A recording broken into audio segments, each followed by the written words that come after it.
कोई मंजिल के करीब आकर भटक जाता है, कोई मंजिल के करीब आकर भटक जाता है, कोई मंजिल पहुंचता ही है भटक जाने से। सत श्री अकाल जी साਰਿਆਂ ਨੂੰ, मैं हूं अनमोल बजाज और मैं आपका स्वागत करता हूं जी कैम अकेडमी के प्लेटफॉर्म पर। और इस वीडियो में हम करने जा रहे हैं जी मास्टर कैडर 2023 नहीं सॉरी मास्टर कैडर नहीं है ये पीएस टेट के हैं। पीएस टेट के 2023 के मैथ के सॉल्यूशंस है भाई, हैं थोड़ी सी टाइपिंग एरर होगी भाई इसमें। पीएस टेट 2023 के मैथ के सॉल्यूशन है भाई इस वीडियो में। तो चलिए देखते हैं क्वेश्चंस एक एक करके। देखो जी फर्स्ट क्वेश्चन देखो जी, इतना डिफ़िकल्ट क्वेश्चन दे दिया जी पेपर में, इतना डिफ़िकल्ट क्वेश्चन दे दिया है भाई, बच्चों के तो पैरों तले ज़मीन ही निकल गई होगी इतना डिफ़िकल्ट क्वेश्चन देख के है। चलो आओ देखते क्वेश्चन क्या है। If each observation is multiplied by a constant k, the variance of resulting observations variance of resulting observation becomes. अरे भैया जी इतना इजी क्वेश्चन दे दिया है। देखो 3 रिजल्ट है, याद कर लो। कांस्टेंट का वेरिएंस, भाई कांस्टेंट का वेरिएंस क्या होता है? 0। नंबर 2 याद कर लो वेरिएंस ऑफ ए एक्स। ठीक है, अगर आपने जो पुराने वाला वेरिएंस था यह है ओरिजिनल वेरिएंस। अगर ओरिजिनल वेरिएंस की ऑब्जर्वेशंस के साथ आपने ए मल्टीप्लाई कर दिया, तो वो बाहर आ जाएगा, बट बाहर आएगा स्केयर बन के। सपोज आपने सभी ऑब्जर्वेशन के साथ 3 मल्टीप्लाई कर दिया तो वो बाहर आ जाएगा 9 बन के। ठीक है, सपोज आपने -3 मल्टीप्लाई कर दिया। देखो आने वाले पेपर्स में, सपोज आने वाले पेपर में, पीएस टेट के पेपर में ऐसे क्वेश्चंस भी आ सकते हैं। वो बोलेंगे भी -3 मल्टीप्लाई कर दिया तो ओरिजिनल वाले के साथ कितना मल्टीप्लाई होगा? अब ऑप्शंस में 9 भी डाल देंगे, -9 भी डाल देंगे, 9 is the correct answer, 9 multiply होगा। ठीक है, और भी इसकी फॉर्मूलाज है, वो भी आप याद कर लो। अगर ए एक्स प्लस बी आ जाए, माइनस बी आ जाए, है ना, इसका आंसर क्या आएगा? ए स्केयर वेरिएंस ऑफ एक्स। अगर वो बोल दे भी सभी ऑब्जर्वेशंस के साथ कुछ 3 मल्टीप्लाई कर दिया, फिर 7 ऐड कर दिया, तो वो ऐड करने वाली चीज़ का कोई फ़र्क नहीं पड़ेगा। हैं पंजाबी में लिखे, बिल्कुल जी पंजाबी में लिख देते, कोई फ़र्क नहीं पैंदा जी। प्लस बी माइनस बी का कोई फ़र्क नहीं पड़ेगा। नंबर 4 है ना, कांस्टेंट का 0 हो जाएगा। ए एक्स वाले केस में ए स्केयर बाहर आ जाएगा। और ठीक है, बस इतना ही है। 3 फॉर्मूले आप याद कर लो, सफिशिएंट है। अच्छा, इस वाले में क्या कहा गया था? उन्होंने कहा था भी के मल्टीप्लाई कर दिया। अब के मल्टीप्लाई कर दिया तो है ना, वो बाहर आके हाफ के टाइम्स हो जाएगा? नहीं, गलत। क्या वो के टाइम्स रहेगा? नहीं, गलत। क्या वो 2 के टाइम्स रहेगा? नहीं, गलत। वो के स्केयर टाइम्स हो जाएगा, के स्केयर टाइम्स। याद रखना भाई, आने वाले टाइम में ऐसा भी आ सकता है -3x। वो बोलेंगे भी सभी ऑब्जर्वेशन के साथ -3 मल्टीप्लाई कर दिया तो ओरिजिनल वाले के साथ कितना मल्टीप्लाई हो जाएगा भी? 9। और एक चौथी प्रॉपर्टी याद रखना, वेरिएंस जो होता है वो हमेशा ग्रेटर देन और इक्वल टू 0 होगा, नेगेटिव कभी भी नहीं होगा। हैं, नेवर बी नेगेटिव, है ना। जैसे पुष्पा कहता ना झुकेगा नहीं साला, तो ये कहता है नेगेटिव कभी नहीं होगा साला। ठीक है, तो इसका आंसर क्या है जी? डी। ठीक है जी, चेक कर लेते बिल्कुल, है ना। ये देखो ग्रीन कलर हो गया है जी, ये डी ही ऑप्शन है इसका सही आंसर। चलो जी अगले क्वेश्चन की तरफ चलते हैं। देखो जी सेकंड क्वेश्चन में क्या कह रहा है? There are 36 students in the हाँ जी, एक मिनट जी, लाइट बंद करके आते हैं।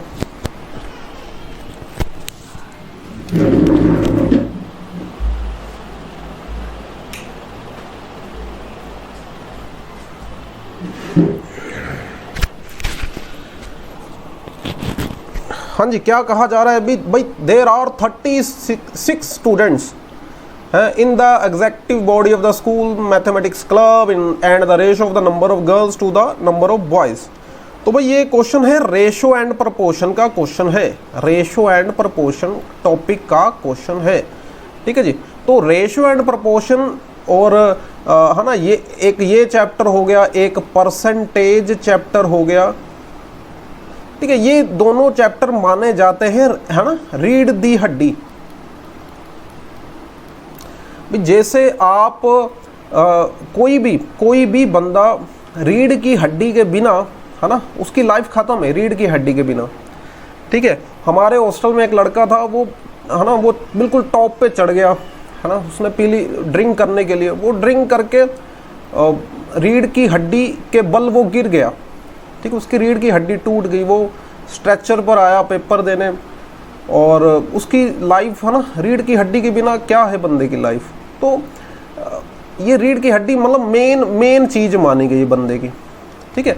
तो ratio and proportion and percentage दोनों के दोनों रीढ़ की हड्डी माने जाते हैं मैथमेटिक्स के। किसी भी आप टेस्ट में जाओ, एप्टीट्यूड लेवल का कोई भी टेस्ट है, तो ये रीढ़ की हड्डी माने जाते हैं। दोनों पर आपकी अच्छी पकड़ होनी चाहिए। देखो क्वेश्चन क्या है, टोटल कितने स्टूडेंट्स है 36, गर्ल्स की बॉयज के साथ रेशो कितनी दे रखी है भाई 3:1। तो इनका अगर आप टोटल करो, रेशो में इनका टोटल है 4, रेशो में इनका टोटल है 4, बट 4 थोड़ी बच्चे हैं। स्कूल में कितने बच्चे हैं 36, स्कूल में कितने बच्चे हैं 36। तो 4 से 36 कैसे बनेगा, कैसे बनेगा सोचो भाई, गुना 9 करना पड़ेगा, गुना 9। तो इधर भी गुना 9 करेंगे, इधर भी गुना 9 करेंगे, तो एक्चुअली में 27 गर्ल्स हैं और 9 बॉयज हैं। स्कूल में 27 गर्ल्स हैं, 9 बॉयज हैं।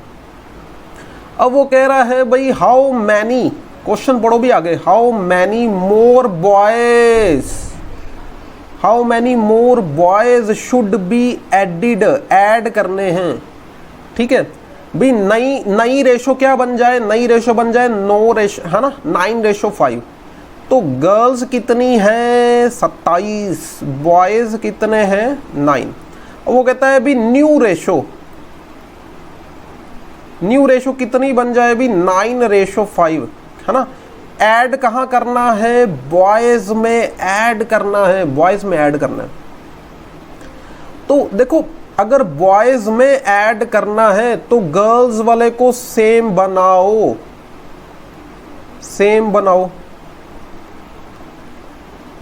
अगर बॉयज में ऐड करना है तो गर्ल्स वाला जो नंबर है उसको सेम बनाओ।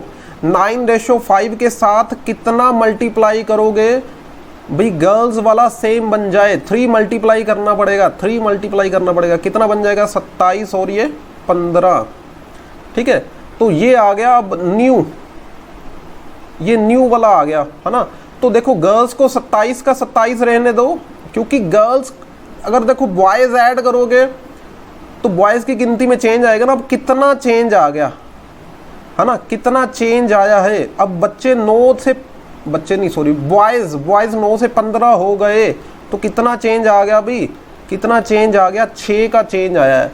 अब उन्होंने पूछा था कितने और लड़के ऐड करें, तो आंसर क्या आएगा भाई 6। हाँ जी, चेक कर लेते एक बार जी, कंप्यूटर महाशय आंसर दिखाएं भाई।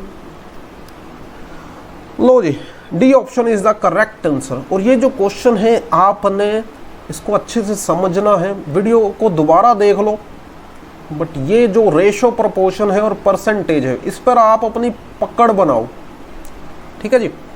चलो आगे चलते हैं। क्वेश्चन नंबर 3, क्वेश्चन नंबर 3 में क्या है, what is the last digit. तो अगर लास्ट डिजिट पूछा जाए या यूनिट डिजिट पूछा जाए, एक ही बात है भाई, है लास्ट डिजिट। ये ना हो अगली बार यूनिट डिजिट का क्वेश्चन आ जाए आप कंफ्यूज हो जाओ। और देखो इसमें देखो 7 की पावर 190 का लास्ट डिजिट पूछा गया है। तो यहाँ पर हम 7 की पावर्स बढ़ाएंगे, यहाँ पर हम लास्ट डिजिट लिखेंगे उस नंबर का, सिर्फ और सिर्फ last digit. 7 raise to power 1 7 ही आता है, तो उसका लास्ट डिजिट 7 हो गया। 7 रेज़ टू पावर 2 कितना आता है भाई, 7 स्क्वायर कितना होता है 49, बट हम उसका क्या लिखेंगे, लास्ट डिजिट। लास्ट डिजिट क्या आ गया भाई 9। 7 रेज़ टू पावर 3, अब ये कैसे पता करें, है ना, वैसे तो आपको पता होना चाहिए 7 रेज़ टू पावर 3 कितना होता है 343, ठीक है। तो अगर नहीं भी पता, है ना, तो यहाँ से लास्ट डिजिट क्या आना चाहिए 3।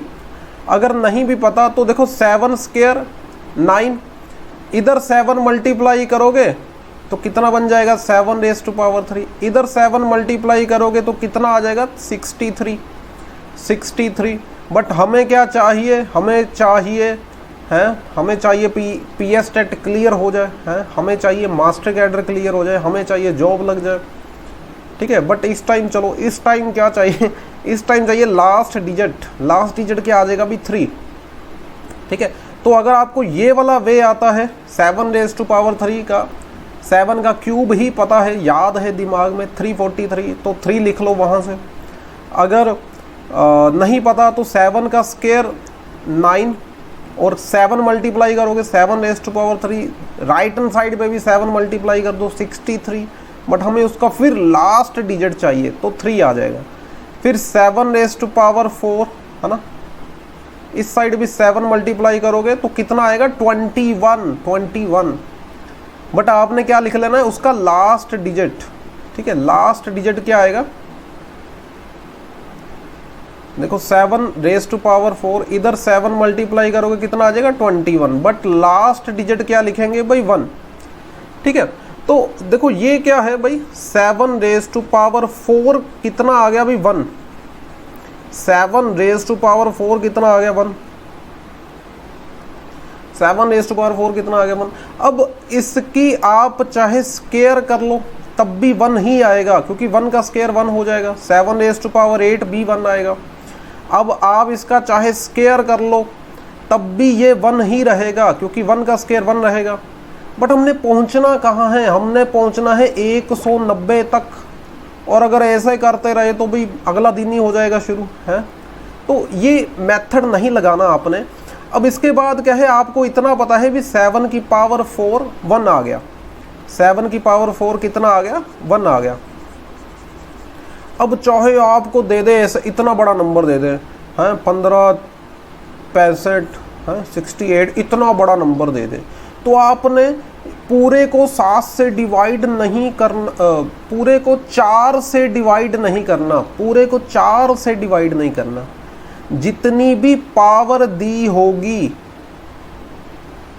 7 की, जितनी भी पावर दी होगी आपने उसको 4 से डिवाइड करना है। उसको पावर के लास्ट 2 डिजिट को ही सिर्फ, अगर आप ज़्यादा ही वेले हो तो सारे नंबर को डिवाइड कर लेना 4 से, ठीक है। अगर आपने बीइंग अ मैथ्स स्टूडेंट, आपने देखो मैथ्स स्टूडेंट का काम क्या है, प्रॉब्लम को सॉल्व करना और इजी वे में सॉल्व करना, तो है ना। तो इसके लास्ट 2 डिजिट क्या है भाई 90 को 4 से डिवाइड करोगे। अब इतना तो दिमाग आप पेपर में भी, है ना, ये डिवाइड करने की ज़रूरत नहीं, इतना तो आप दिमाग पेपर में भी लगा लो, ठीक है भाई। कितने पे जाके ये डिवाइड हो जाएगा, है ना। तो जैसे इतना तो दिमाग में आ ही रहा है भी 22 4 करोगे तो 88 होता है ना, ये 88 होता है अभी। तो कितना बचेगा, रिमाइंडर 2 बचेगा, रिमाइंडर कितना बचेगा 2 बचेगा। तो 7 की पावर 190 के पावर के लास्ट 2 डिजिट क्या थे 90 को हमने 4 से डिवाइड करा, तो यहाँ पर रिमाइंडर लिखना है, रिमाइंडर लिखना है, ठीक है। तो रिमाइंडर कितना आ रहा है अभी, रिमाइंडर कितना आ रहा है आपका 2। अब 7 स्क्वायर किसके इक्वल था, 7 स्क्वायर किसके इक्वल था अभी 9 के। तो ये है आंसर, ये है आंसर भैया जी, हाँ जी, एक बार कंप्यूटर महाशय आंसर दिखाएं, आंसर हाजिर हो। बिल्कुल जी बिल्कुल, 9 ही है आंसर, 9 ही है आंसर। ठीक है जी, तो चलते हैं अगले क्वेश्चन की तरफ। क्वेश्चन फोर्थ क्वेश्चन में क्या है भी, मंथली पॉकेट मनी, प्रीत और हेमा की मंथली पॉकेट मनी क्या है भाई, 5:7, 5:7। Their expenditure are in ratio 3:5। भाई जो उनके खर्चे हैं वो 3:5 में है। If each saves 80 rupees every month, अगर दोनों 80 रुपये बचा रहे हैं हर महीने, तो उनकी मंथली पॉकेट मनी क्या होगी। देखो एक फॉर्मूला है, एक्सपेंडिचर प्लस सेविंग किसके इक्वल होगा भाई, एक्सपेंडिचर प्लस सेविंग किसके इक्वल होगा, इनकम के, या यहाँ पे पॉकेट मनी का नाम दे दिया है भाई इनकम। ठीक है, इनकम में से एक्सपेंडिचर माइनस कर दोगे तो सेविंग आ जाएगी, इनकम में से सेविंग माइनस कर दोगे तो एक्सपेंडिचर आ जाएगा। अब देखो ए ऑप्शन, अगर हम ए ऑप्शन को चेक करें, अगर हम किसको चेक करें भी, ए ऑप्शन को, तो ठीक है, तो ए ऑप्शन तो वैसे ही नहीं हो सकती, ए ऑप्शन वैसे ही गलत होगी। क्यों गलत होगी, क्योंकि जो प्रीत और हेमा है उनकी जो मंथली पॉकेट मनी की रेशो है वो कितनी है, 5:7, 5:7। तो प्रीत की कम है, हेमा की ज़्यादा। ये तो रेशो से क्लियर हो गया, प्रीत के मंथली पॉकेट मनी हेमा की मंथली पॉकेट मनी से कम है, कम है। तो ए ऑप्शन गलत होगी, सी ऑप्शन गलत होगी।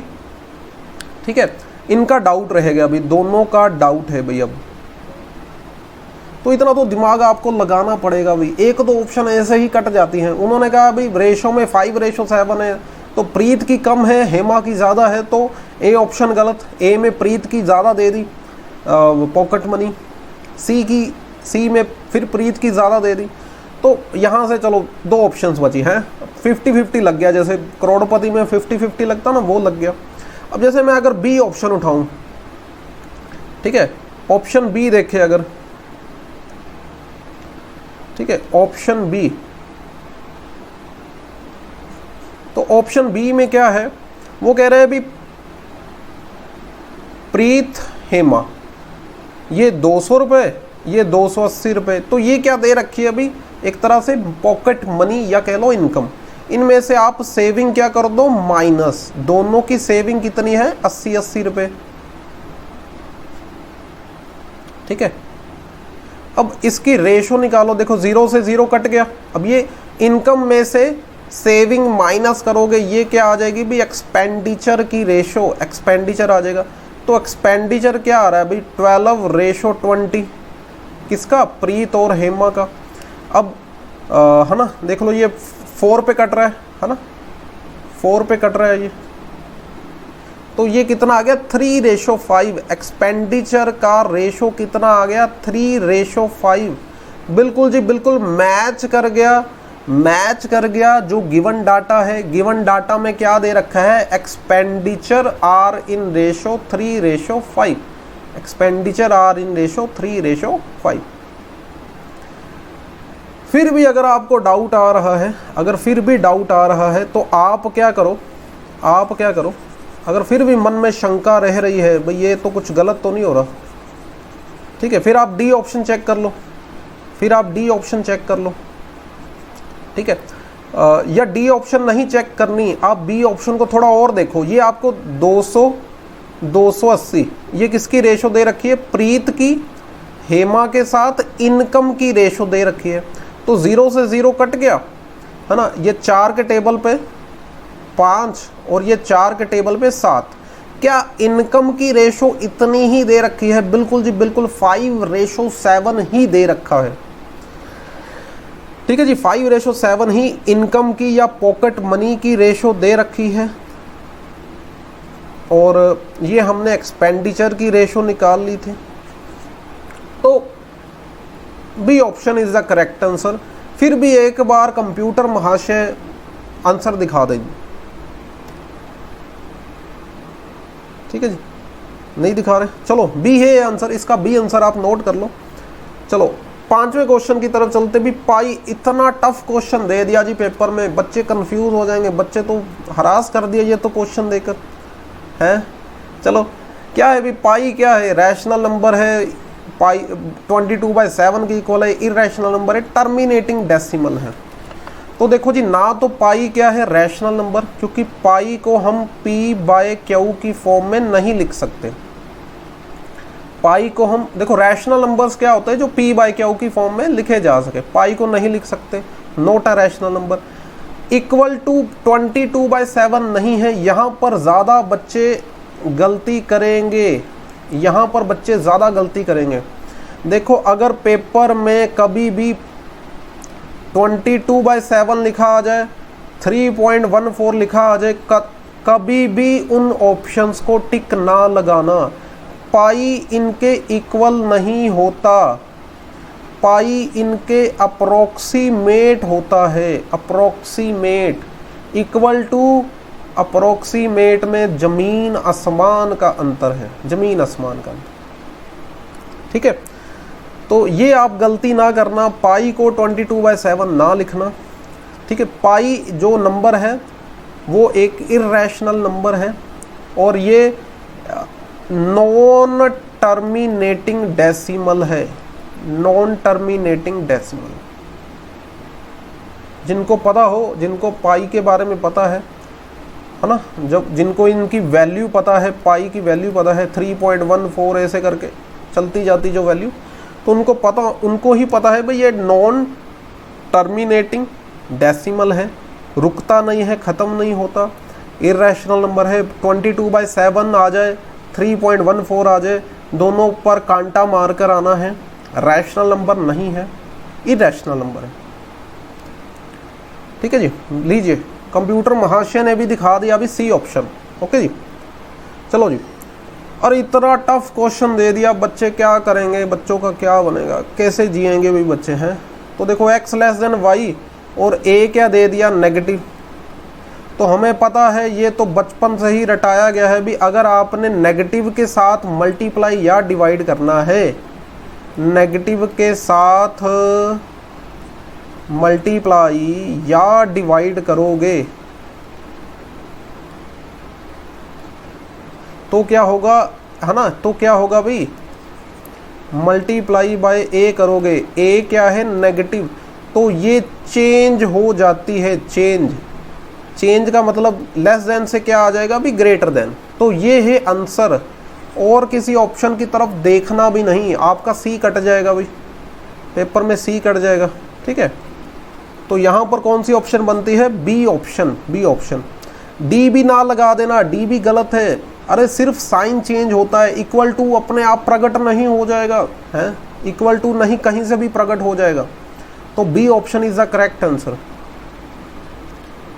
ठीक है जी, लो जी, कंप्यूटर महाशय ने भी दिखा दिया है भाई, B option is the right answer. ठीक है जी, चलते अगले क्वेश्चन की तरफ। ABC बिलोंग्स टू रियल, है ना, set of real numbers, a² b² a² plus b² plus c² किसके इक्वल है भाई, 1 के इक्वल है। वो कह रहा है भाई इसकी मिनिमम वैल्यू बता दो भी कितनी आएगी। तो ये तो बड़ा सिंपल क्वेश्चन था भी, जिनको ये फॉर्मूला पता है भी, a + b + c का होल स्क्वायर किसके इक्वल होगा भी, a² plus b² plus c² plus 2 times ab plus bc plus ca, है ना। एज वी नो भी किसी भी चीज का स्क्वायर क्या होगा, ग्रेटर देन और इक्वल टू 0, वो नेगेटिव हो ही नहीं सकता। This implies a + b + c का होल स्क्वायर क्या होगा, ग्रेटर देन और इक्वल टू 0। तो a² plus b² plus c²। ठीक है, ये चीज जो है ये ग्रेटर देन इक्वल टू 0 हो गया। अब इसकी वैल्यू क्या दे रखी है भाई, 1, इसकी वैल्यू 1 दे रखी है, तो है ना। तो AB plus BC plus CA, ये जो है ये आ गया ग्रेटर देन इक्वल टू -1, और 2 डिवाइड करने पर क्या आ गया, -1/2। तो मिनिमम वैल्यू, ये मिनिमम वैल्यू है, तो इसका आंसर क्या आएगा जी? D option. D option is the correct answer. Check कर लेते हैं जी, कंप्यूटर महाशय दिखा दीजिए जी answer. Yes, D is the correct answer जी। ठीक है जी, चलो 8th question. One pipe can fill a system. System मतलब टंकी लगा लो, है ना। सिस्टम का मतलब घबराने वाली बात नहीं, एक तरह से आप कोई बर्तन है, कोई टंकी है, तो है ना। टंकी वो वाली टंकी नहीं जिसपे धर्मेंद्र जी चढ़ गए थे, वो वाली टंकी नहीं है भाई, ठीक है। तो पानी वाली टंकी है। वो कह रहा है भी उसको एक पाइप फिल कर सकती है 3 घंटे लेस देन अदर। दूसरी पाइप से 3 घंटे का फर्क है। दूसरी पाइप से 3 घंटे का फर्क है। तो इन्होंने देखो सभी ऑप्शन में 3-3 घंटों का फर्क रखा है। 9 और 12, 15 और 18, 12 और 15, 10 और 13, सभी में 3-3 घंटों का फर्क रखा है। यहाँ पर तो चलो वो दिमाग लगा आगे भाई, बच्चा ऐसे ही कोई 2 ऑप्शन एलिमिनेट ना कर दे है। अब वो कह रहा है भी 2 pipes together can fill the system in 6 hours 40 minutes। दोनों इकट्ठे 6 घंटे 40 मिनट में फिल कर देंगे। दोनों इकट्ठे 6 घंटे 40 मिनट में फिल कर देंगे। देखो फर्स्ट पाइप को आप क्या मान लो? फर्स्ट पाइप को ए मान लो, सेकंड पाइप को बी मान लो। ए प्लस बी मिलकर कितना टाइम लगा रहे हैं? 6 घंटे 40 मिनट। अब मिनटों को भी आप बदल दो घंटों में, तो ये सारा आप घंटे में आ गया, ठीक है जी, है ना। 60 से डिवाइड करना पड़ेगा ना 40 को, ठीक है। अब ये कितना आ जाएगा भाई? तो ये कितना आ रहा है भाई? 6 18, 18 प्लस 2 करोगे 20। तो A प्लस बी जो है मिलके इतना टाइम लगा रहे हैं 20/3 आवर्स। 20/3 आवर्स। तो ये क्वेश्चन भी ऑप्शन से ही चेक होगा। अब इसमें सभी पर डाउट है क्योंकि सभी में 3-3 घंटे का फर्क है। सभी में 3-3 घंटे का फर्क है। तो जिस ऑप्शन ने A प्लस बी का आंसर क्या दे दिया 20/3, वो सही आंसर होगा, ठीक है। जैसे A ऑप्शन है, A ऑप्शन में A कितना टाइम ले रहा है 9, B कितना टाइम ले रहा है 12। तो अगर इनका एलसीएम निकाला जाए, एलसीएम कितना आ जाएगा अभी है? इनका एलसीएम निकाला जाए वो कितना आ जाएगा? 36 आ जाएगा, है ना, 36। तो अब आपने क्या करना है, यहाँ पर लिखना है एफिशिएंसी, ठीक है, एफिशिएंसी। तो 9 को 36 से डिवाइड करोगे, यहाँ पे कितना आ जाएगा? 4। 12 को 36 से डिवाइड करोगे कितना आ जाएगा? 3। कितना आ जाएगा? 3। तो A प्लस बी कितना टाइम लेगा? A प्लस बी कितना टाइम लेगा? यहाँ पे लिखना है आपने एलसीएम, और यहाँ पर आपने लिखना है ना, एफिशिएंसीज का सम, ठीक है, जितनी भी एफिशिएंसीज है। तो 36/7। तो ये तो गलत हो गया क्योंकि हमें वो वाली ऑप्शन चाहिए जहाँ से 20/3 आंसर आएगा। 20/3 क्योंकि ये गिवन है हमें टाइम, ये टाइम गिवन है, हम यही टाइम लेके आना चाहते हैं 20/3, ठीक है। तो टाइम वेस्ट किए बिना आप फटाफट बी ऑप्शन की तरफ चल पड़ो, हैं, बी ऑप्शन की तरफ चल पड़ो फटाफट। ए के सामने 15, बी के सामने 18, तो इनका एलसीएम क्या आ जाएगा भी, है ना, 90। तो यहाँ पे 6, यहाँ पे 5। तो इस वाले केस में क्या आ जाएगा? A प्लस बी कितना आ जाएगा?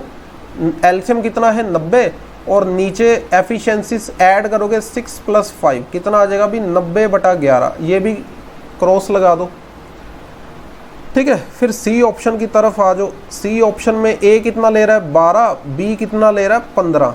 तो इनका फटाफट एलसीएम निकाल लो। एलसीएम कितना आ जाएगा इनका? 60, ठीक है जी, 60 आ जाएगा। यहाँ पे देखो 5, यहाँ पे कितना आ जाएगा 4। इस वाले केस में A प्लस बी कितना आ जाएगा भी? 60/9। तो ये जो है कट कटा के कितना आ जाएगा, ठीक है, 20/3। तो यही है सही आंसर। हमें 20/3 ही चाहिए था क्योंकि जब हमने इसको कन्वर्ट किया था 6 आवर्स 40 मिनट्स को, तो 20/3 आया था। ठीक है, कितना आया था? 20/3। तो इसका आंसर क्या है भाई? C option is the correct answer. फिर भी कंप्यूटर महाशय एक बार आप बता दो भी क्या आंसर, फिर उसके अकॉर्डिंग देख लेंगे।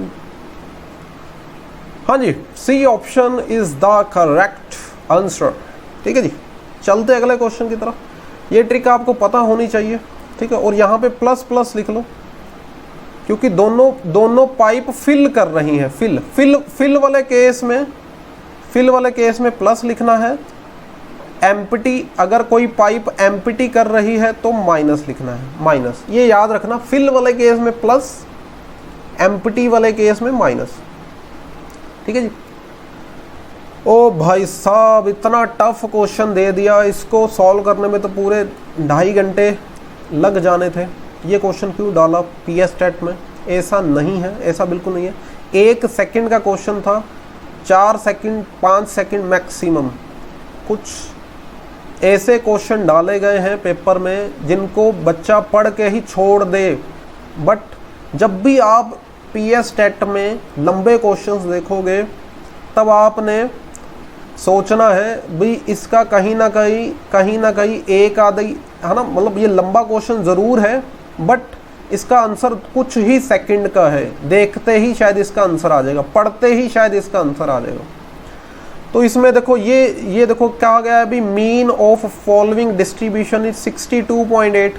तो इसका कोई मतलब नहीं है, मीन 62.8 है। अब इसका मीनिंग है सम ऑफ द फ्रीक्वेंसी कितना है? 50। सम ऑफ द फ्रीक्वेंसी कितना है? 50। Find the missing frequencies P and Q। तो ये है मिसिंग लापता है भाई ये दोनों। पुलिस थाने में इनकी, है ना, मिसिंग की कंप्लेंट ना लिखा है ना। चलो 5 और 10 कितना हो जाएगा? 15। 15 7 22, 22 और 8 30। तो टोटल कितना है? 50। उसमें से आप कितना माइनस कर दो? 30। कितना बच गया? 20। अब ये किसकी वैल्यू है? P की और Q के सम की। P की और Q के सम की। तो पहली ऑप्शन देखो, उसमें सम कितना आ रहा है? 10। दूसरी ऑप्शन में 22। तीसरी ऑप्शन में 30।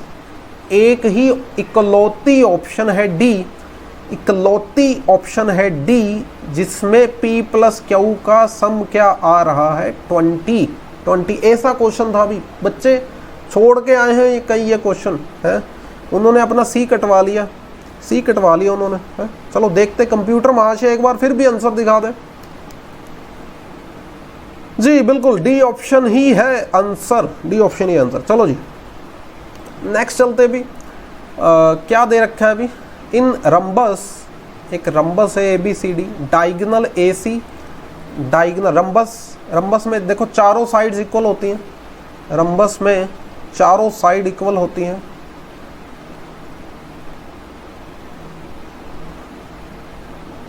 मतलब चारों की लेंथ सेम होगी, वो कह रहा है अभी ABCD। तो वो कह रहा है एक AC डायगोनल कितना है भाई? 18। और एंगल बिटवीन BD डायगोनल, जो BD डायगोनल है, अच्छा एक आपको ये पता होना चाहिए, इन दोनों में दोनों डायगोनल्स जो है एक दूसरे को, है ना, डायगोनल्स ऑफ रंबस बाइसेक्ट, ये वर्ड आ गया बाइसेक्ट है। बाइसेक्ट का मतलब क्या है? आधे आधे टुकड़ों में बांट देते हैं। अब AC की लेंथ उन्होंने दे रखी है 18, तो 9 इस तरफ होगी, 9 इस तरफ होगी। बाइसेक्ट का क्या मतलब है? भी बिल्कुल बीचों बीच में एक दूसरे को काट देते हैं भाई। तो अगर टोटल 18 है तो 9 O के एक तरफ होगी, 9 दूसरी तरफ होगी। बाइसेक्ट, है ना, परपेंडिकुलर बाइसेक्ट ईच अदर। अब बीच में 90 डिग्री एंगल भी बनता है इनके, ये भी है। अब वो कह रहा है अभी, अब ये पढ़ो क्या दे रखा है? बीटा एंगल किसके बीच है? BD, ये BD है, और साइड AB। तो ये वाला एंगल क्या है भाई? बीटा। ठीक है, ये वाला एंगल क्या है? बीटा।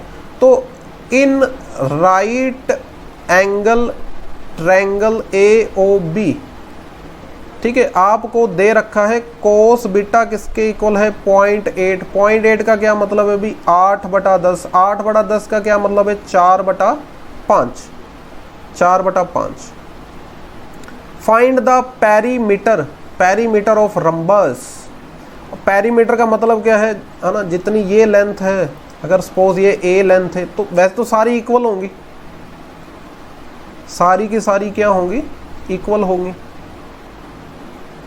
अब पेरीमीटर क्या है, पेरीमीटर ऑफ रंबस।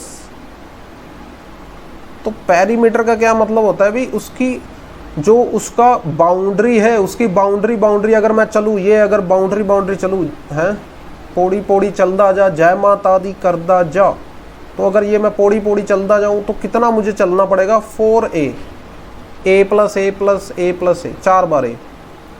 तो अगर A की वैल्यू निकलेगी तभी बात बनेगी ना, अगर A की वैल्यू निकलेगी तभी बात बनेगी। तो कोस बीटा क्या है, ये 4 ये 5, ठीक है। तो एक आपको पता होना चाहिए पाइथागोरस ट्रिपलेट, ये पता होना चाहिए पाइथागोरस ट्रिपलेट 3 4 5 ऐसे होते हैं ना, 3 4 5 7 24 है ना, ये होते हैं ना, ये यहाँ पे क्या आएगा भी 25 ऐसे होते हैं, ठीक है। जैसे समझ रहे हो ना, 3 स्क्वायर प्लस 4 स्क्वायर करोगे क्या आ जाएगा 5 स्क्वायर आ जाएगा। टोटल करके देख लो 9 प्लस 16 25। अब 7 स्क्वायर प्लस 24 स्क्वायर, अब 7 स्क्वायर 24 का स्क्वायर कितना होता है 576, 7 का स्क्वायर कितना होता है 49, ये कितना आ जाएगा अभी 9 6 15 7 4 11 और 1 12 625। तो ये 25 का स्क्वायर आएगा। इनको बोलते हैं पाइथागोरस ट्रिपलेट। तो ये देखो ये 4 है, ये 5 है, तो अगर आप साइन बीटा निकालने जाओगे वो कितना आ जाएगा, वो 3/5 आ जाएगा। पाइथागोरस ट्रिपलेट यूज़ करो ना आप, क्यों और किसी तरीके से निकालोगे, ये दिमाग में लेके आओ, ये पाइथागोरस ट्रिपलेट पे चलते हैं अभी। तो साइन बीटा आ गया 3/5। वैसे इस ट्रायंगल में साइन बीटा किसके इक्वल होगा, देखो ये परपेंडिकुलर है और ये बेस है ना, परपेंडिकुलर, सॉरी ये हाइपोटेनियस, ये है हाइपोटेनियस। तो perpendicular upon base, sorry upon hypotenuse.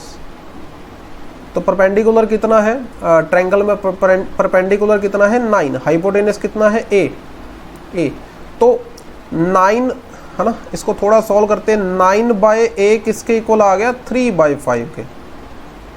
तो ये कट कटा के कितना आ रहा है, A की वैल्यू कितनी आ रही है 15 वैल्यू आ रही है A की वैल्यू कितनी आ रही है 15। पेरीमीटर कितना आ जाएगा ये जी, हाँ जी पेरीमीटर कितना आ जाएगा 60। लो जी A ऑप्शन है इसका आंसर, 10th क्वेश्चन का आंसर है A ऑप्शन। फिर भी कंप्यूटर महाशय दिखा दो जी आंसर, बिल्कुल जी बिल्कुल A ऑप्शन ही है आंसर। चलो जी 11th क्वेश्चन में आ जाओ भी। In the given figure angle B is 90 degree, ये 90 डिग्री है, तो ये एंगल B है ना, ये एंगल B, ये A होगा, ये C होगा, ABC, ओके। यहाँ पर X Y parallel to BC, parallel to BC, ठीक है। ये दिया हुआ है डायग्राम में, आई थिंक मैं लिखना भूल गया हूँ, ओके। क्या क्या दे रखा है आपको, अब वो कह रहा है भी X Y parallel to BC है, AB जो है वो 12 सेंटीमीटर है। अब ये टोटल 12 है, ये टोटल 12 है। AY 8 है, ये 8 इतनी 8 है भाई, AY 8 है। और AXB XB, ठीक है, ये वाली रेशो 1:2 के इक्वल है, ठीक है, 1:2 के इक्वल है। अब देखो फिर यहाँ पे रेशो एंड प्रोपोर्शन चल रहा है, रेशो एंड प्रोपोर्शन। वो कह रहा है AX की XB के साथ रेशो कितनी है 1:2। टोटल में कितना आ रहा है 1 + 2 कितना आ रहा है 3। बट AX और XB का टोटल कितना दे रखा है 12। तो 3 से 12 कैसे बनेगा, 4 मल्टीप्लाई करना पड़ेगा। तो यहाँ पे 4 मल्टीप्लाई करोगे तो 4, यहाँ पे 4 मल्टीप्लाई करोगे 8। मतलब जो AX है ये 4 सेंटीमीटर है और XB जो है ये 8 सेंटीमीटर है, ये 8 सेंटीमीटर है। फर्दर ये कह रहे हैं भाई AY, ठीक है,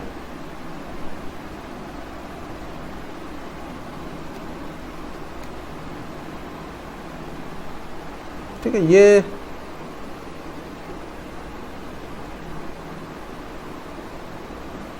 ठीक है। फर्दर ये कुछ गड़बड़ हो गई है शायद, चलो देखते हैं।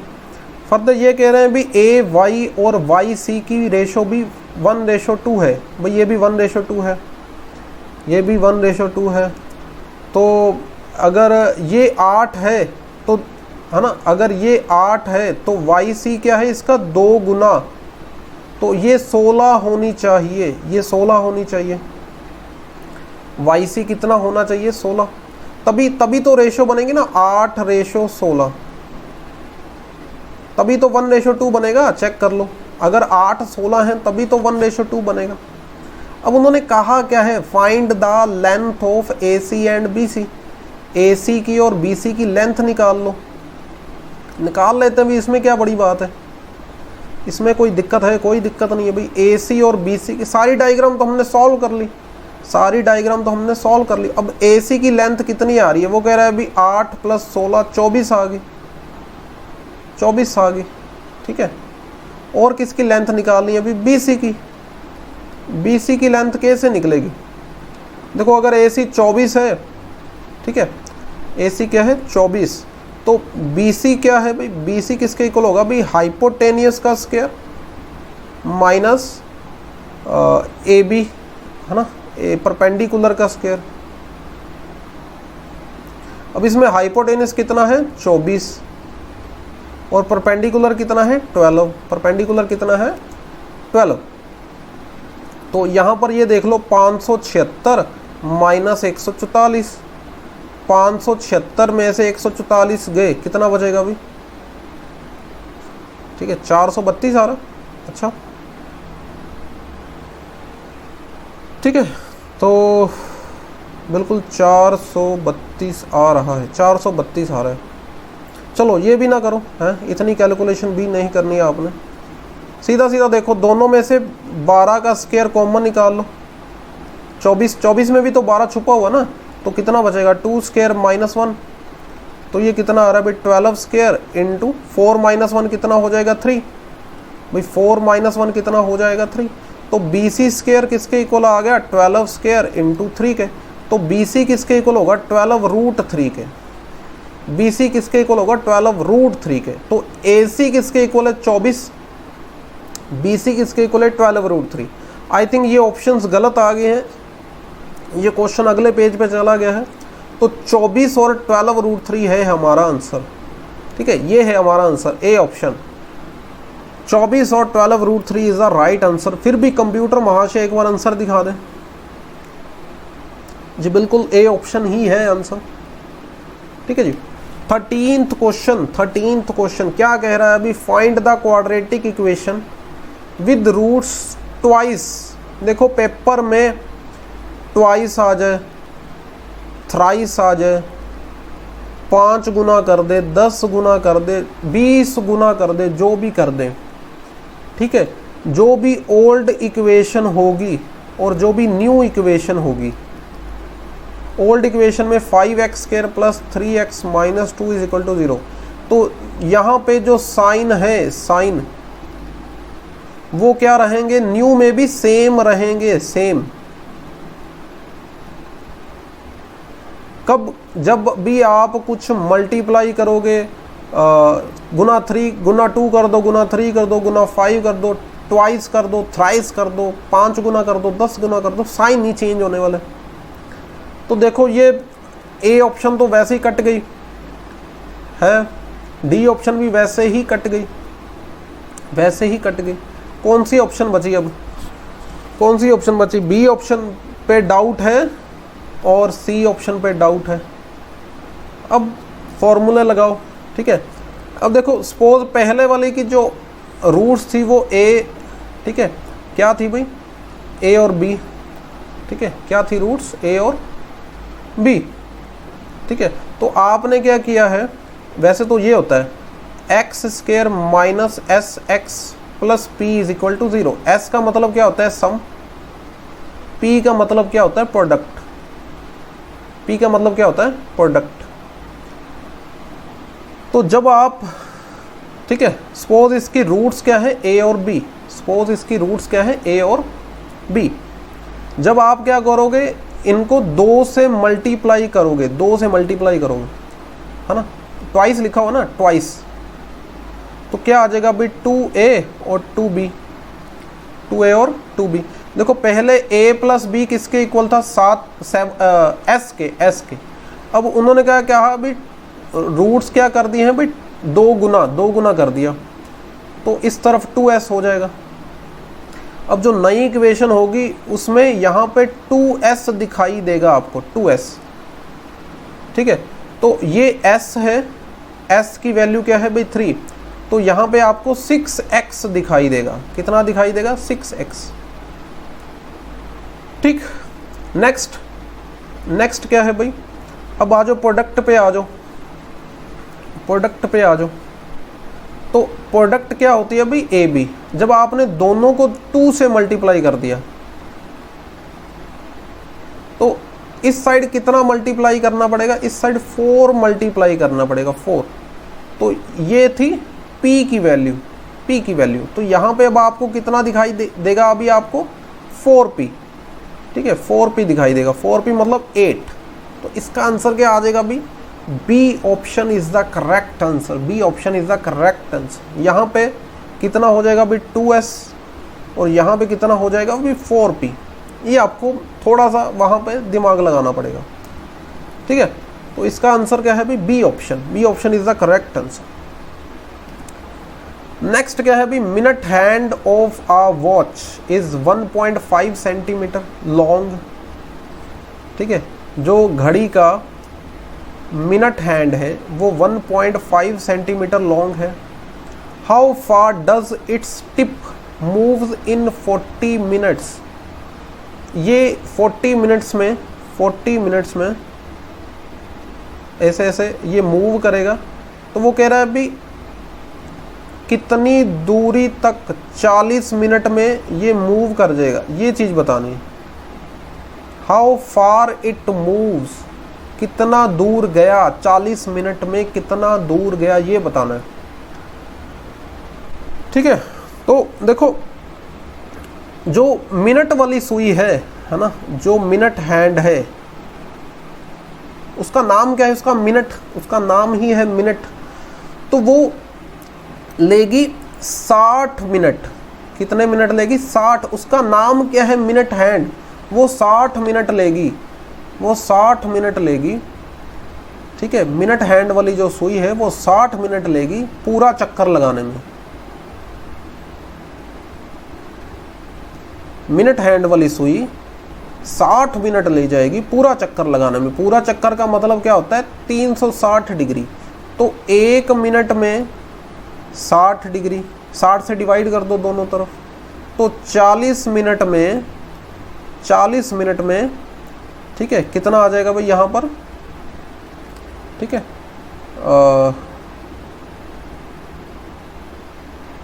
है ना, कितना आ जाएगा यहाँ पे आप 2 पाई कर लो, चलो 2 पाई, यहाँ पे 2 पाई कर लो, और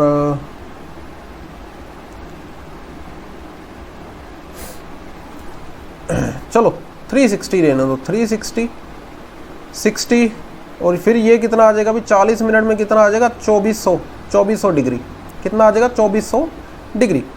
अब आपने निकालना है हाउ फार, जब भी हाउ फार आए आपने यहाँ पे लिखना है 2 पाई आर, यहाँ पे थीटा अपॉन, ठीक है, ये थोड़ी अच्छा यहाँ पे गलती है ना, यहाँ पे 6 डिग्री आएगा, दोनों तरफ 60 से डिवाइड करोगे 6 डिग्री आएगा यहाँ पे। अब 40 से गुना करोगे, 40 से गुना करोगे कितना आ जाएगा 240 डिग्री, ठीक है, ये थोड़ी गलती होगी। यहाँ पे कितना एंगल, ये थीटा निकालना था, थीटा कितना आ गया अभी 240 डिग्री, है ना, ये कितना आ गया अभी 360 डिग्री। तो ये 0 से 0 कट गया, 12 दूना 24, 12 तिया 36। अब पाई की वैल्यू क्या यूज़ करनी है? पाई की वैल्यू आई थिंक दे रखी थी इस क्वेश्चन में, 3.14 यूज़ करो, ऐसा कुछ था। और आर की वैल्यू देखो, ये आर है, ये आर के इक्वल आ गया 1.5, कितना आ गया अभी 1.5, ठीक है। और यहाँ पे कितना आ रहा है 2/3, ठीक है जी। तो एक तो भाई ये देखो ये डेढ़ है ना, 1.5 का मतलब होता है डेढ़ 3 से है ना, डेढ़ और 2 मिलके क्या बन जाएगा 3, और ये कट गए, और ये 2 मल्टीप्लाई करके कितना आ जाएगा 4 दूनी 8, 2 एकम 2 6, ठीक है। एक तो ये है, ये लेंथी है मेथड, ये क्या है लेंथी मेथड है। उन्होंने इस क्वेश्चन में लिख रखा था use pi is equal to 3.14। तो आपने पहला काम ये करना है ऑप्शंस में देखना है कोई क्या 3.14 का मल्टीपल है, किसी ऑप्शन में क्या 3.14 का मल्टीपल है। 99% चांस है वही आंसर है, 99% चांस है वही आंसर है। 6.28 इज है ना, ये 6.28 कैसे बनेगा? ये 3.14 को 2 से मल्टीप्लाई करके। ये जो मैंने सिखाया है ये सारा बेसिक है, ये आपने पेपर में सोचना है। चलो अच्छी बात है, अगर आपको 3.14 का मल्टीपल दिखे टिक लगा दो, टाइम ना वेस्ट, ठीक है। चलो आगे चलते हैं, ठीक है जी, बिल्कुल बी ऑप्शन है करेक्ट आंसर। हाँ जी, तो क्वेश्चन नंबर 15 में अगर देखा जाए तो इतनी लंबी स्टेटमेंट दे दी उन्होंने, बीच में एक डायग्राम घुसेड़ दी उन्होंने, है इतनी बड़ी स्टेटमेंट देकर वो कभी कभार बंदे को कंफ्यूज करते हैं, बंदा इसको देख के छोड़ दे, ठीक है जी। तो इसमें देखो ये सब कुछ बला बला लिखा हुआ है भाई, एक डोर है जो घूम सकता है, डोर है। जैसे आपने मॉल वगैरह में, अगर बड़े मॉल्स में गए हो आप, एलांटे वगैरह चंडीगढ़ में, तो वहाँ जैसे आपने देखा हो तो उसका ये डायामीटर है, ये फलाना है, ये ढिमकाना है, ये सब कुछ दे रखा है, ठीक है। देखो मेन बात यहाँ पे लिखी हुई है, मेन क्या लिखा हुआ है अभी, वो जो डोर है वो 4 कंप्लीट रोटेशन करता है 1 मिनट में, 1 मिनट में 4 कंप्लीट रोटेशन करता है। तो इसमें क्या है 1 मिनट में 4 रोटेशंस है ना, और वो पूछ रहा है 30 मिनट में, 30 मिनट में। तो 30 मिनट में कितनी रोटेशन कर देगा भाई ये, 30 मिनट में कितनी रोटेशन कर देगा 120 रोटेशन कर देगा। अब एक वो कह रहा है 30 मिनट में, पूछ क्या रहा है what is the maximum number of people that can enter the building through the door. भाई ज़्यादा से ज़्यादा कितने बंदे एंटर कर सकते हैं, तो वो ये कह रहा है इसी के अंदर भाई जो उसके डोर के सेक्टर बने हुए हैं, ये एक सेक्टर है, ये दूसरा सेक्टर है, ये तीसरा सेक्टर है, 3 सेक्टर बने हुए हैं, और हर एक सेक्टर में ज़्यादा से ज़्यादा 2 पर्सन आ सकते हैं। तो टोटल कितने पर्सन हुए, टोटल हो गए 6 पर्सन। एक रोटेशन में 6 बंदे अंदर चले जाएंगे, एक रोटेशन में 6 बंदे अंदर चले जाएंगे। तो है ना, इसमें ये देखो क्या है भाई, 30 मिनट में 120 रोटेशन हो गई। तो एक रोटेशन में कितने बंदे जा रहे हैं अंदर, मैक्सिमम कितने बंदे जा रहे हैं 6 बंदे, 6 पर्सन मैक्सिमम। तो 120 रोटेशन में है ना 700 पर्सन मैक्सिमम चले जाएंगे, मैक्सिमम। और 120 रोटेशन कितने मिनट में होगी, 30 मिनट में होगी। 30 मिनट में 120 रोटेशंस होंगी, और 120 रोटेशंस में 720 पर्सन मैक्सिमम एंटर कर जाएंगे, ठीक है जी। ये इस क्वेश्चन में पूछा गया था what is the maximum number, last line पढ़ लो भाई, what is the maximum number of people that can enter the building through the door in 30 minutes. तो इसका आंसर क्या आने वाला भी 720, 720। ठीक है जी, चलते अगले क्वेश्चन की तरफ। फाइंड द वैल्यू ऑफ, देखो ये वाला क्वेश्चन जो है थोड़ी सी कैलकुलेशन वाला था। पहली दो, अब जो पहले दो वाले हैं इनका अगर आप एलसीएम लोगे तो नीचे तो भाई a plus B, a minus B का फॉर्मूला लग जाएगा, ऊपर 2 प्लस रूट 3 का स्क्वायर हो जाएगा, यहाँ पे 2 माइनस रूट 3 का स्क्वायर हो जाएगा। तो फॉर्मूले आने चाहिए आपको a minus B, a plus B का क्या होता है formula, a square minus B square, a plus B का square plus a minus B का स्क्वायर। ये भी आपको आना चाहिए कि ये किसके इक्वल होता है भाई, 2a square plus B square के। a प्लस बी का स्क्वायर है ना, माइनस a माइनस बी का स्क्वायर, ये किसके इक्वल होगा भाई, 4ab के। a माइनस बी का square minus a plus B का स्क्वायर, ये किसके इक्वल होगा भाई, माइनस 4ab के। ये कुछ फॉर्मूले हैं, आपको ऐसे दिमाग में टिप्स पे होने चाहिए। ठीक है, तो इसकी वैल्यू क्या आ जाएगी, इसकी वैल्यू आएगी 2 टाइम्स 2 स्क्वायर प्लस रूट 3 का स्क्वायर करोगे 3 हो जाएगा। नीचे क्या आ जाएगा भाई, 4 माइनस 3।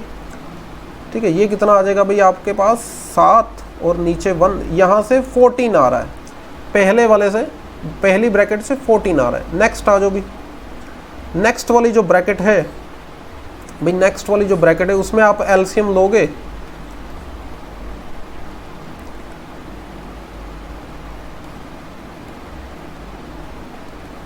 तो ये देखो, इसमें नीचे देखो, नीचे रूट 3 का स्क्वायर कितना हो जाएगा भाई, 3 माइनस 1, और a माइनस बी का square minus a plus B का स्क्वायर, तो ये वाला फॉर्मूला लग रहा है।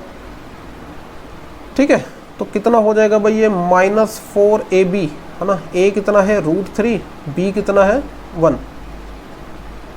तो ये कैलकुलेट करके आ जाएगा माइनस 2 रूट 3। अब रूट 3 की वैल्यू कितनी होती है, लगभग 1.73। ठीक है, ये कितना हो जाएगा भाई, 3 दूनी 6, 7 दूनी 14 और 3 आ जाएगा। अब पहली ब्रैकेट से 14 आ गया, दूसरी ब्रैकेट से माइनस 3.46 आ गया है ना, तो 14 में से 3 गए, कितने हो जाएंगे 11। ठीक है, तो इसका आंसर क्या आने वाला है, ये आने वाला है 10.54। 10.54 is the correct answer. Check कर लो भी, सी ऑप्शन, बिल्कुल जी बिल्कुल सी ऑप्शन ही है आंसर। ओ भाई साहब, ये बड़े अच्छे क्वेश्चंस, ये मुझे बड़े अच्छे क्वेश्चंस लगते हैं। जब भी पेपर में आ जाए which of the following is false, which of the following is true, ठीक है, या नॉट फॉल्स या नॉट ट्रू आ जाए, तो आपने पहले तो इनको 2 कैटेगरी में बांट लेना है, ट्रू और फॉल्स लिख लेना है। ट्रू के बारे में पूछा है कि फॉल्स के बारे में, 2 चीज़ों के बारे में सोचना है, ट्रू के बारे में पूछा है कि फॉल्स के बारे में, ट्रू के बारे में पूछा है कि फॉल्स के बारे में। उनकी बातों में नहीं आना, उन्होंने लिखा नॉट फॉल्स। नॉट फॉल्स का क्या मतलब होगा, ट्रू। नॉट फॉल्स का क्या मतलब होगा, ट्रू। तो आपने 2 चीज़ों पर फोकस करना है, 2 चीज़ों पर फोकस करो, ट्रू फॉल्स। उन्होंने क्या पूछा है, नॉट फॉल्स। नॉट फॉल्स का क्या मतलब हो गया, ट्रू। अब पहली ऑप्शन, ठीक है, इसका क्या मतलब हो गया, ट्रू। अब जितनी भी ऑप्शन दे दे, 2 दे दे, 3 दे दे, 4 दे दे, 5 दे दे, 10 दे दे, आपने उनके आगे TF लिखना है। ठीक है, आपका माइंड क्या कह रहा है, every integer is rational number, ये तो फॉल्स होता है। हर इंटीजर रैशनल नंबर, सॉरी ये तो ट्रू होता है। Every integer is a rational number. देखो कोई भी, देखो 5 इज अ इंटीजर, इसको आप लिख लो 5/1, p/q की फॉर्म में लिख लिया। 7 को आप लिख लो 7/1, ये भी p/q की फॉर्म में लिखा गया। Every integer is a rational number. Sum of rational and irrational is irrational, अरे ये भी ट्रू होता है। एक तरफ रैशनल ले लो आप 5, एक तरफ इररेशनल ले लो √3 ले लो, चलो तो 5 प्लस √3 क्या है, ये इररेशनल नंबर है, तो ये भी ट्रू है। इसके आगे टी लिख दो फटाफट, पेपर में TF लिखना है आपने। Every real number is rational number, अरे ये भी ट्रू है। Every point on number line is associated with a real number, तो ये भी ट्रू है। अच्छा सॉरी, सी ऑप्शन गलत होगी, सी ऑप्शन गलत होगी, every real number is rational. अब देखो रियल नंबर में √3 आ गया, √3 क्या है, वो रैशनल नंबर नहीं है, वो रैशनल नंबर नहीं है, फॉल्स आ गया भाई, वो p/q की फॉर्म में नहीं लिखा जाता, ठीक है, तो ये फॉल्स आ गया। अब उन्होंने पूछा क्या है, अब वापस ऊपर जाना, पहली लाइन में देखना है ध्यान से, क्या पूछा है, ट्रू पूछा है, नोट फॉल्स पे ना जाओ, नोट फॉल्स पे ना जाओ, उन्होंने पूछा है ट्रू कौन सी है, ट्रू कौन सी है, A option, B option, D option, A option, B option, D option, so ये ऑप्शन आएगी, B option is the correct answer, ये है आपका आंसर। फिर भी कंप्यूटर महाशय एक बार हमें थोड़ा जा प्रकाश डालें है? तो बिल्कुल जी बिल्कुल बी ऑप्शन ही है करेक्ट आंसर, करेक्ट, ठीक है जी। फिर देखो जी, फिर आपको घुमाने के लिए नॉट फॉल्स लिख दिया, आपने दो कैटेगरी में बांट देना है, ट्रू फॉल्स, दो चीज़ों पे फोकस करना है, ट्रू और फॉल्स। अब देखो पहली option, perpendicular bisector of two chords of circle intersect at its centre, ये बिल्कुल सही लिखा हुआ, दिस इज ट्रू। जो भी परपेंडिकुलर बाइसेक्टर होता है वो सेंटर पे जाके, जो भी परपेंडिकुलर बाइसेक्टर होता है किसी भी कोड का परपेंडिकुलर बाइसेक्टर, वो सेंटर पे ही जाके इंटरसेक्ट होता है, ये बिल्कुल ट्रू लिखा हुआ है। कोई भी आप कोड ले लो सर्कल में, any two chords of circle smaller will near to the centre, ठीक है, वो कहते हैं जैसे जैसे सेंटर के पास जाएंगे वो स्मॉलर होती जाएगी, ये गलत है, ये फॉल्स है। जैसे जैसे सेंटर के पास जाएंगे, देखो ये दूर वाली है और ये पास वाली है सेंटर के, तो पास जाने पे तो बड़ी हो रही है, ये कह रहा है अभी स्मॉलर हो जाएगी, तो ये तो फॉल्स हो गया। Equal codes of congruent circles, ये कॉन्गोरेंट सर्कल की बात चल रही है। कॉन्गोरेंट सर्कल का क्या मतलब है, दोनों का रेडियस सेम लेना है। कॉन्गोरेंट सर्कल का क्या मतलब है, दोनों का रेडियस सेम लेना है, सेंटर जो भी ले लो आप, तो रेडियस जरूर सेम लेना है। अगर ये 3 है, ठीक है, तो ठीक है, दोनों में रेडियस जरूर सेम लेना है। तो वो कह रहा है भी equal codes of congruent circle, दोनों में मैं इक्वल कोड्स ले लूँ, है ना, जैसे ये भी 6 लेंथ की ले लूँ, ये भी 6 लेंथ की ले लूँ, दोनों कॉन्गोरेंट सर्कल हैं, दोनों कॉन्गोरेंट सर्कल हैं, तो दोनों में रेडियस भी सेम होगा। सपोज दोनों का रेडियस सेम है 3 अब उन्होंने पूछा क्या है, वो दोनों की दोनों सेम एंगल सबटेंड करेंगी एट द सेंटर। अब देखो ये रेडियस 3 है, तो ये भी रेडियस 3 ही है, तो अगर ये दोनों ट्रायंगल्स की बात करूं तो ऑब्वियसली ये वाला एंगल क्या बनेगा, सेम टू सेम, दोनों में ये वाला एंगल क्या बनेगा, सेम टू सेम, ठीक है, तो ये भी बिल्कुल ट्रू लिखा हुआ है। There can be infinite circle passing through 3 non collinear points, तो जब भी 3 कोलिनियर पॉइंट्स की बात आएगी तो उनमें से एक यूनिक सर्कल पास करता है, यूनिक सर्कल पास करता है 3 नॉन कोलिनियर पॉइंट्स में से, ये आपको पता होना चाहिए। तो ये है फॉल्स। तो इसका आंसर क्या आएगा भी, A and C, A option is the correct answer. फिर भी कंप्यूटर महाशय एक बार आंसर दिखा दे। बिल्कुल जी बिल्कुल, first option is the correct answer. 19th question की तरफ चलते हैं भी। 19th क्वेश्चन में क्या दे रखा है भी, जो ABCD है वो एक रेक्टेंगल है, कितनी डायमेंशन दे रखी है, कितनी डायमेंशन दे रखी है भाई, हाँ 6/8 की डायमेंशन दे रखी है। DE एंड EF, ठीक है, DE and EF BF are perpendicular drawn on the diagonal to the rectangle, तो ये जो है रेक्टेंगल्स पर परपेंडिकुलर ड्रॉ किए गए हैं। What is the ratio of shaded region to the unshaded reason.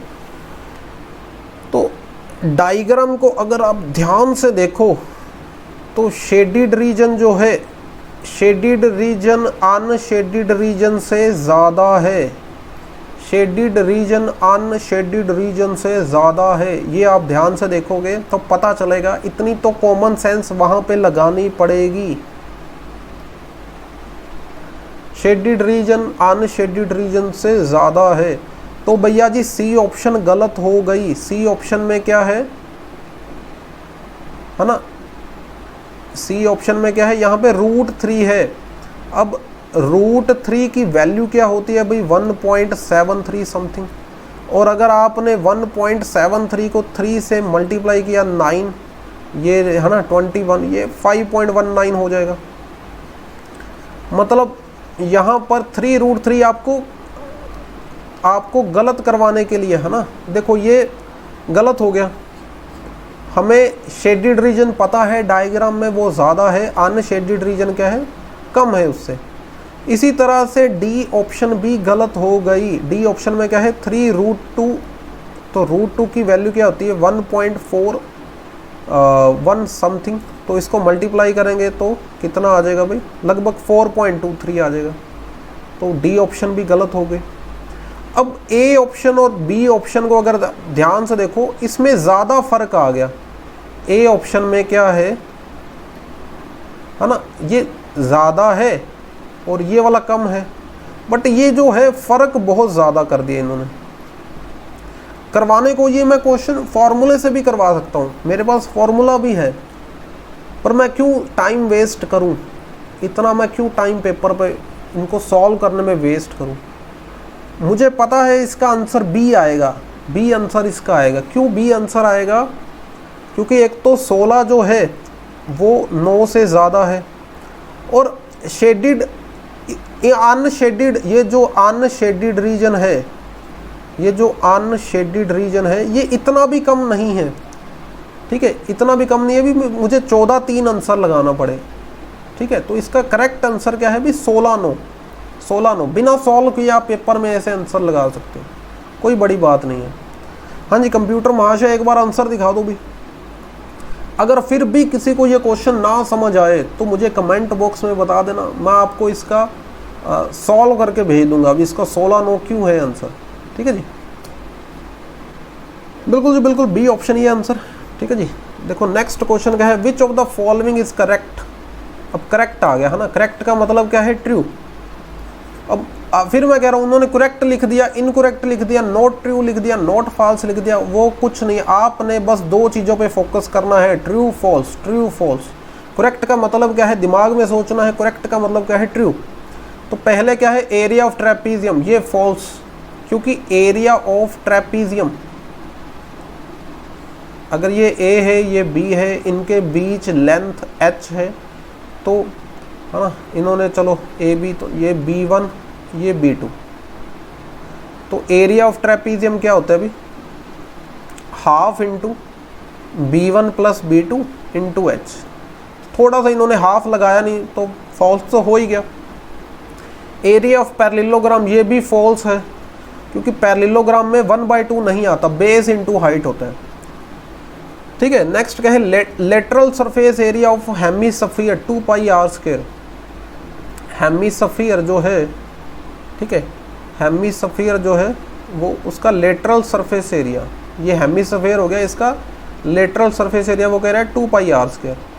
और सिलेंडर का कितना कह रहे हैं 2πrh। ठीक है, कितना कह रहे हैं 2πrh। तो ये जो है थर्ड ऑप्शन और फोर्थ ऑप्शन दोनों सही हैं, तो इसका आंसर क्या आ जाएगा जी ए ऑप्शन। बिल्कुल जी बिल्कुल, कंप्यूटर महाशय ने बिल्कुल सही आंसर दिखाया है। ये हमारी दोनों टी वाली ऑप्शंस हैं। ठीक है, ये फॉर्मूला है, आपको पता होना चाहिए। सिलेंडर का लेटरल सरफेस एरिया का फॉर्मूला क्या है 2πrh, हेमीस्फीयर का क्या है 2πr²। ठीक है जी, कुछ भी अगर आपको डाउट हो आप कमेंट बॉक्स में बता दें। कोई क्वेश्चंस आपको लगता है भी कुछ और सॉल्व करना चाहिए तो वो भी आपको मैं सेंड कर सकता हूँ।